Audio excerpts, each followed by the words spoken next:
자, 첫 번째로 의사소통을 위한 목표가 되겠고요. 두 번째로 사회 문화적인 목표가 있을 수가 있습니다. 그 다음에 학습 방법을 배우려는 목표, 또 뭐 언어 문화적 인식을 넓히려는 목표, 지식으로서의 목표. 즉 단순히 그냥 언어 지식을 공부하기 위해서 한국어를 공부하는 그런 목표도 있다라는 겁니다. 한국어가 아니고 언어 교육이 그렇다라는 거죠.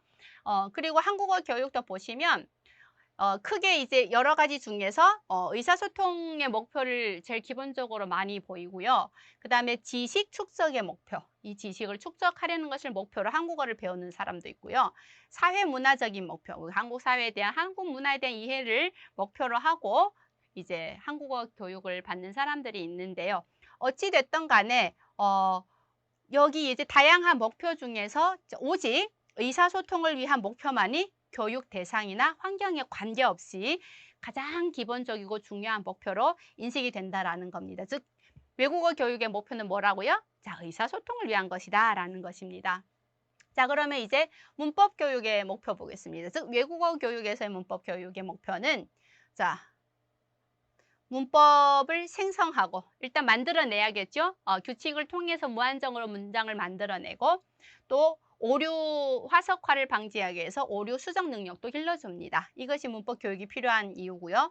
자, 그 다음에 두 번째는 언어를 자동적으로 사용할 수 있는 능력, 또 세 번째는 정확하고 효율적인 언어 사용 능력이 언어 기능 능력을 도와주는, 길러주는 데 도움이 된다라는 건데요. 결론적으로 정리하면 이렇게 됩니다.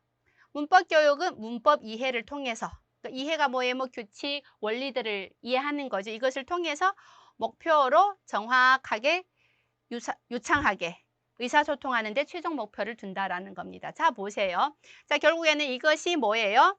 문법에 대한 이해죠. 그렇죠? 그 다음에 목표로 의사소통, 사용할 수 있는 능력, 사용 능력, 기능 능력. 결국은 자, 규칙을 통해서 뭐예요? 정확하게 의사소통하는 데 최종 목표를 둔다라는 것입니다. 자, 이번에는 그러면 한국어 문법 교육의 목표를 살펴보겠습니다. 마찬가지로 한국의 문법 교육의 목표를 보기 위해서는 그 상위 개념인 한국어 교육의 목표를 보시겠습니다. 자, 한국어 교육의 목표에서는 대상이 있습니다. 대상은 외국인 또는 재외동포라고 나와 있고요. 대상으로 한국어 의사소통 능력을 기르며, 아까 최종 목표가 뭐여서 언어 교육에서 의사소통 능력을 기르는 거죠. 그 다음에 한국 사회와 문화를 이해할 수 있도록 한다. 하나가 조금 더 사회 문화적인 목표가 추가되었다라고 보시면 되겠습니다. 대상은 외국인 또는 재외동포, 최종 목표는 한국어 의사소통 능력, 그 외에 한국 사회와 문화적인 목표도 포함되어 있습니다. 자, 그러면 여기에서 문법 교육이 어떤 목표를 지녀야 하는지 보시면 이렇게 정리할 수가 있습니다. 마찬가지로 뭐예요? 형태, 의미.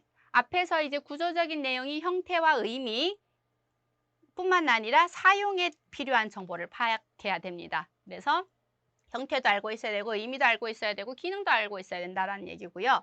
자, 그 다음에 이번에는 문장에 대해서 보겠습니다. 단위가 이제 조금 더 커졌죠. 문장 구성에 대해서 이해하고 문장을 생성하는 능력이 있어야 되고요. 자, 부적절한 문장을 올바른 문장으로 교정하는 능력을 길러야 됩니다. 자, 여기까지는 뭐예요? 자, 언어 자체에 지닌 그 구조적인 부분에 대한 내용이고요. 그 다음에 사용해서 보시면 의사소통 상황에 맞게 정확하고 알맞게 표현하는 능력입니다.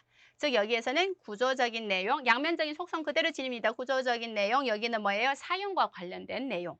그래서 두 가지가 다 포함되어 있고요. 결론적으로 정리하면 한국어 문법 교육의 목표를 우리는 이렇게 정리를 내릴 수가 있습니다. 외국인 또는 재외 동포를 대상으로 자, 상황에 맞게끔 정확하고 유창하게 의사소통을 할 수 있도록 문법을 이해하고 사용하도록 한다가 한국어 교육의 목표가 되겠습니다. 자, 그러면 이런 목표를 가지고 우리가 어떻게 교육의 방향을 정할 것인지를 살펴보겠습니다. 큰 흐름에서 보는 거죠. 자, 보시면 1번은 한국어 문법 교육은 언어 사용 능력 배양에 일차적인 목표를 둡니다. 그리고 그렇기 때문에 교육 내용은 구체적인 문법 사용 단위를 익히는 것이 중요하다. 구체적인 문법 사용 단위를 익혀야 되고요. 자, 두 번째로 문법 내용을 구성할 때는 종합적인 관점에서 언어 사용 단위로 문법 항목을 구성해야 된다라는 건데요. 아까 우리가 봤던 학문 문법이나 학교 문법은 조금 분석적인 차원에서 이루어지고 있습니다. 하지만 한국어 교육에서는 종합적인 관점, 즉 쪼개서 가르치기보다